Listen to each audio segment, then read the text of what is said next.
If you are assigned the memory police in an AP Lit or VCE English class, you are reading a text that consistently traps students into writing shallow, low-scoring essays.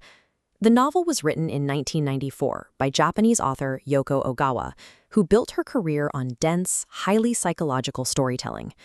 The trap students fall into is reading her book through the exact same critical playbook they use for 1984 or The Handmaid's Tale.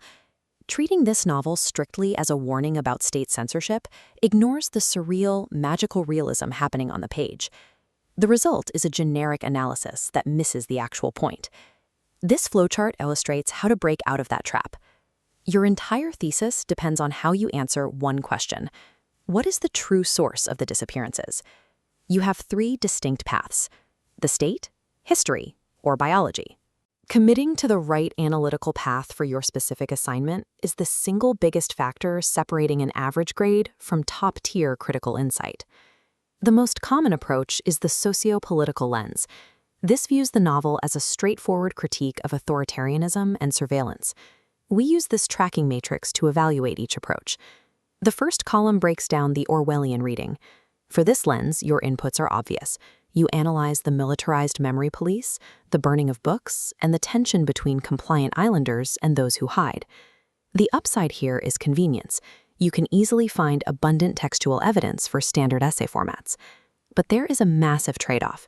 This reading fails to explain why the islanders' bodies naturally forget how to use items, like a hat or a music box, before the police even arrive to enforce the ban. Reading this only as a political thriller ignores the magical decay of the characters, leaving severe metaphorical plot holes in your analysis. To elevate your essay, you can shift to the historical or biographical lens, stepping away from generic dystopia and into specific mid-20th century trauma.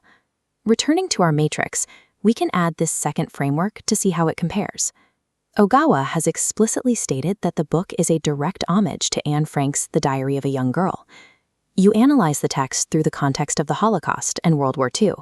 This yields a highly empathetic essay. You focus on the psychology of being trapped in small spaces, the attempt to preserve the soul, and how storytelling functions as a survival mechanism.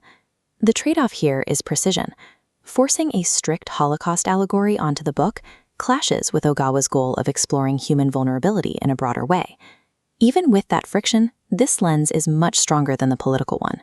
It forces you to focus on the psychology of the oppressed, rather than summarizing the oppressors. The third option is the medical humanities lens. Here, you abandon politics and history entirely and read the novel through human biology. Looking at the final column of our matrix, this biological framework represents the highest tier of analysis.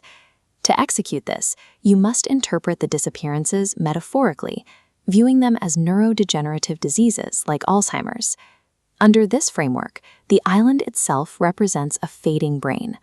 As the characters slowly lose the ability to control their bodies, they mirror the physical, irreversible progression of dementia. This completely reframes the characters' behavior. It perfectly explains why they are so passive and resigned to their fate. You cannot rebel against a biological disease. The drawback is the high degree of difficulty. You must synthesize abstract ideas and argue metaphorical meaning over the literal events on the page. However, the return on your time investment is huge. By resolving the narrative contradictions of the political reading, this lens gives you a bulletproof thesis. Now that the three frameworks are on the table, you must select the one that matches your current deadline, your writing skill, and your audience. This scorecard maps each analytical path to a specific type of reader to help you make your choice. If you are a rushed student who needs to draft an essay tonight, stick to the socio-political lens. It is a safe bet. The evidence sits right on the surface of the text, and it fits neatly into standard essay prompts about fate versus free will.